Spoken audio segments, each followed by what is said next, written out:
Study IQ IAS, अब तैयारी हुई अफोर्डेबल। नमस्कार दोस्तों साउथ कोरिया जो कि इकोनॉमिकली बहुत ही पावरफुल कंट्री है, वो इस समय काफी बड़े पॉलिटिकल संकट से गुजर रहा है। समझ नहीं आ रहा कि आखिरकार साउथ कोरिया को कौन रन करेगा, क्योंकि आपको याद होगा 2 हफ्ते पहले की बात है, यहाँ पर जो प्रेसिडेंट है साउथ कोरिया के, उनको हटा दिया गया था इम्पीचमेंट के माध्यम से। लेकिन साथ ही साथ कल क्या हुआ है, एक और जो नए प्रेसिडेंट बने साउथ कोरिया के, उनको भी इम्पीचमेंट के माध्यम से हटा दिया गया। ये खबर आप देख सकते हो, South Korea votes to impeach acting president Han Duck Soo. अब समझ नहीं आ रहा कि आखिरकार यहां पर साउथ कोरिया को रन कौन करेगा, कैसे चीजें चलेंगी, और साथ ही साथ इस वीडियो में हम समझेंगे कि आखिरकार हो क्या रहा है, इतना बड़ा पॉलिटिकल संकट आया क्यों प्रॉब्लम हुआ, काफी कुछ जानने को मिलेगा। चलिए आगे बढ़ते हैं, लेकिन उससे पहले आप सबको बता दूं कि इस समय स्टडी IQ पर न्यू ईयर की सेल चल रही है। कोई भी बैच आप लेना चाहते हो स्टडी IQ पर, चाहे वो SIP 2025 के लिए हो, प्रीलिम्स का बैच, या फिर 2026-27 के लिए फाउंडेशन बैच, सभी पर आपको एक्स्ट्रा डिस्काउंट मिल रहा है by using this code Ankit live,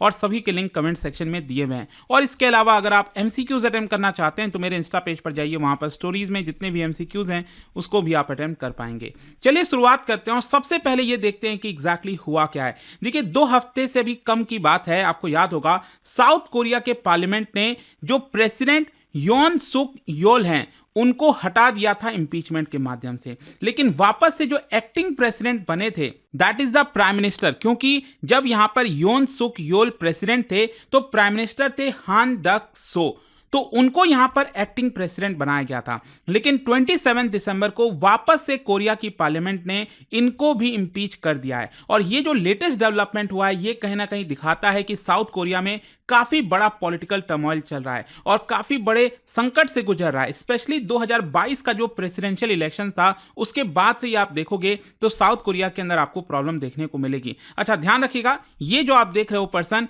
ये है आपके जो पहले प्रेसिडेंट थे, दैट इज योन सुक योल, जिनको हटाया गया था सबसे पहले इंपीच करके, और फिर यहां पर एक्टिंग प्रेसिडेंट बने थे, इनका नाम है हान डक सो। ठीक है, अब इनको भी यहां पर हटा दिया गया है। अब क्वेश्चन यह है कि आखिरकार पहला वाला जो इंपीचमेंट था वो क्यों हुआ था, ताकि आपको अच्छे से चीजें समझ में आ जाएं। देखो 14 दिसंबर को आपको याद होगा, यहां पर जो प्रेसिडेंट थे उन्होंने अचानक से साउथ कोरिया के अंदर मार्शल लॉ लगा दिया था, इमरजेंसी एक प्रकार का लगा दिया था, और यह कहा कि यहां पर नॉर्थ कोरिया से खतरा है, एंटी स्टेट फोर्सेस से खतरा है। और इसी की वजह से अब क्या होता है कि जब भी इस तरह का मार्शल लॉ लगता है तो मिलिट्री टेक ओवर कर लेती है, लॉ एंड ऑर्डर की सिचुएशन मिलिट्री के पास आ जाती है, जिसको चाहे वो यहां पर गिरफ्तार कर सकते हैं। लेकिन देखिए साउथ कोरिया के लोगों को यह बिल्कुल भी पसंद नहीं आया, क्योंकि होता क्या है कि मार्शल लॉ तभी लगाया जा सकता है साउथ कोरिया में जब वॉर जैसी सिचुएशन हो, या फिर उसी से रिलेटेड कोई नेशनल इमरजेंसी जैसी सिचुएशन हो। ऐसा तो कुछ भी नहीं दिख रहा था, उसके बावजूद भी उनके जो प्रेसिडेंट हैं योन ने,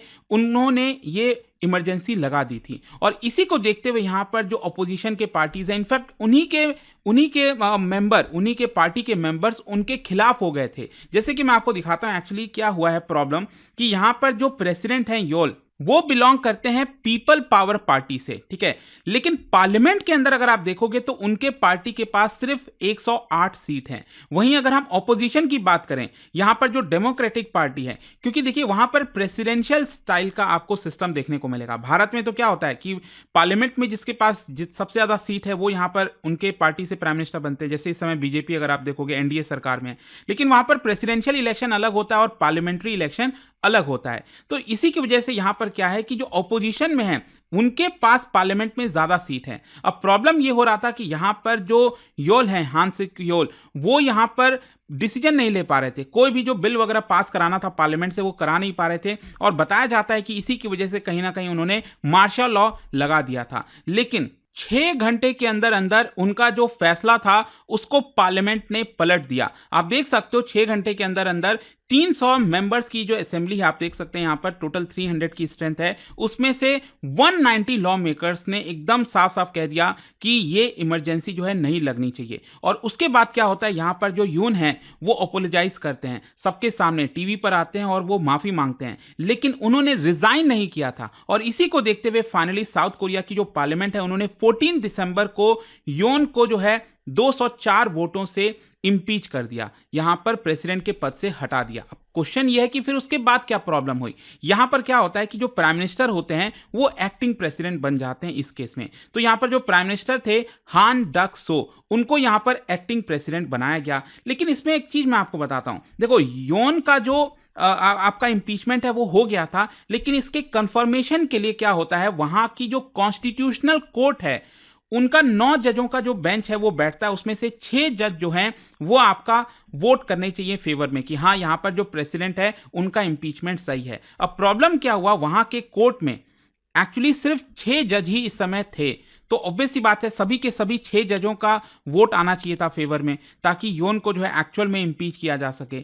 लेकिन यहां पर होता क्या है कि जो अपोजिशन पार्टी है, डेमोक्रेटिक पार्टी है, उसको लगता है कि सभी 6 जज जो है वो यहां पर एग्री नहीं करेंगे। तो ये लोग सबसे पहले क्या करते हैं, यहां पर 3 और जज को अपॉइंट करने की कोशिश करते हैं। लेकिन आरोप यह लगता है कि जो एक्टिंग प्रेसिडेंट है इस समय, दैट इज हान डक सो, जिनको नया प्रेसिडेंट बनाया गया था फ्रॉम प्राइम मिनिस्टर, वो इसको एक तरह से रोक देते हैं, इसको रोकने की कोशिश करते हैं। और इसीलिए ऑपोजिशन एमपीज ने ये कहा कि देखिए ये जो हान डक सो हैं वो अभी भी पहले वाले जो प्रेसिडेंट हैं योन, उनके साथ मिले हुए हैं, और इसीलिए हम चाहते हैं कि इनको भी इंपीच किया जाए। एंड दैट इज वाई, क्योंकि अब देखोगे अगर आप यहां पर पार्लियामेंट में जो ऑपोजिशन पार्टीज हैं उनके पास अच्छा खासा यहां पर स्ट्रेंथ है, 300 में से 192 मेंबर्स तो ऑपोजिशन के ही हैं। तो इसी की वजह से ये सब एक साथ आ जाते हैं और यहां पर जो एक्टिंग प्रेसिडेंट बने थे सोल, उनको भी हटा दिया जाता है। तो अब क्वेश्चन है कि यहां से क्या होगा, मैं आपको बता दूं।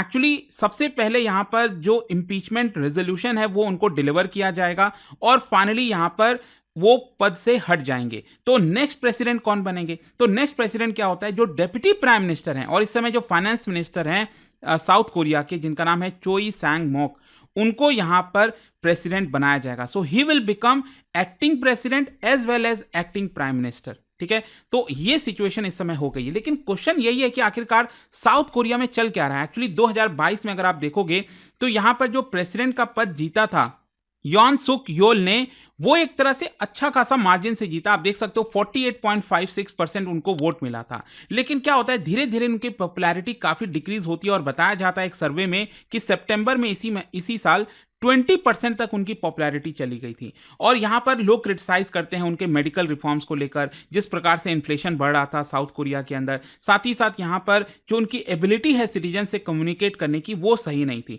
और इसी की वजह से लोग नाराज थे। सिर्फ यही नहीं, एक्चुअली यहां पर एक और आरोप लगा कि उनकी जो वाइफ है वो 2022 के इलेक्शन से पहले यूएस बेस्ड एक पास्टर है, उनसे एक बहुत ही महंगा लग्जरी हैंडबैग गिफ्ट में ले लिया था और इसको एक तरह से मेजर स्कैंडल बताया गया और लोग काफी नाखुश हो गए। और ये एक्चुअली पता इसी साल चला, मतलब गिफ्ट तो उन्होंने 2022 में ले लिया था उनकी वाइफ ने, लेकिन अभी इसके बारे में पता चला। तो ये पूरा कंट्रोवर्सी से यहां पर घिरे रहे और तभी से लेकर अगर आप देखोगे तो साउथ कोरिया में इस समय पॉलिटिकल टेंशंस बढ़ा हुआ है। लेकिन ये ऐसा नहीं है कि पहली बार हो रहा है। साउथ कोरिया, देखो क्या होता है ना, जब भी साउथ कोरिया का नाम आता है हम क्या सोचते हैं, इकोनॉमिक ग्रोथ, एक power house, economic power house. और बोला यह जाता है कि कहां वॉर जैसी सिचुएशन से हटकर साउथ कोरिया एक डेवलप्ड कंट्री की तरफ आगे बढ़ गया।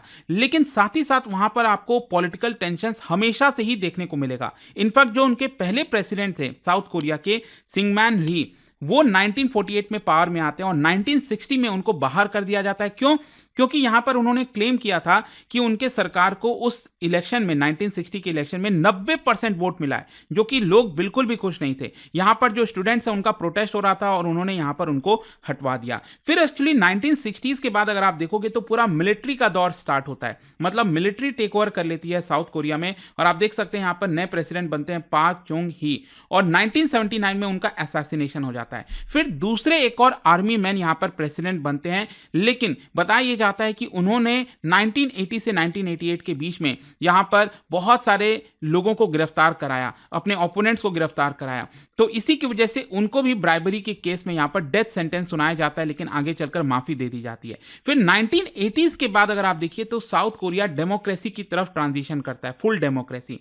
लेकिन यहां पर भी आप देख सकते हैं जो प्रेसिडेंट रो मू योन थे 2008 में, वो सुसाइड से उनकी मृत्यु होती है। क्यों? क्योंकि अपना ऑफिस छोड़ने के बाद यहां पर करप्शन का चार्जेस लगाया गया था और उन्होंने यहां पर सुसाइड कर लिया था। फिर इसके अलावा यहां पर 2013 से 17 के बीच में एक और जो फर्स्ट महिला प्रेसिडेंट है साउथ कोरिया की, पार्क योन ही, वो प्रेसिडेंट बनती हैं, लेकिन उनके ऊपर भी मास प्रोटेस्ट होता है और यहाँ पर कहा जाता है कि उन्होंने अब्यूज ऑफ पावर किया है, करप्शन किया है और उनको भी हटा दिया जाता है। तो ये पूरी सिचुएशन आपको साउथ कोरिया के इतिहास में देखने को मिलेगी। बट आई होप कि इस वीडियो के माध्यम से आपको समझ में आ गया होगा कि एग्जैक्टली साउथ कोरिया में चल क्या रहा है। और जाने से पहले एक इंटरेस्टिंग क्वेश्चन, क्या बता सकते हो which among the following statement is correct? South Korea से रिलेटेड है, 2 स्टेटमेंट, आपको बताना है कौन सा करेक्ट है और इसका सही उत्तर मेरे इंस्टाग्राम पर तो मिलेगा ही, वहां पर अगर आप नहीं हो कोई बात नहीं, टेलीग्राम से ले सकते हैं इसका सही उत्तर। मैं कई सारे जो एमसीक्यूज हैं वो यहाँ पर स्टोरीज में डालता रहता हूं। अगर आपको पीडीएफ चाहिए तो टेलीग्राम पर आइए, अलग अलग सोशल मीडिया पर आप जुड़ पाओगे। और जैसा मैंने आपको बताया, अगर आप यूपीएससी की तैयारी कर रहे हैं, कोई भी बैच चाहते हैं, you can simply use this code Ankit live to get maximum discount and take maximum benefit of this year sale. I hope कि वीडियो आपको पसंद आया होगा। मिलता हूं आपसे next time. Till then thank you very much, see you soon. Study IQ IAS, अब तैयारी हुई अफोर्डेबल।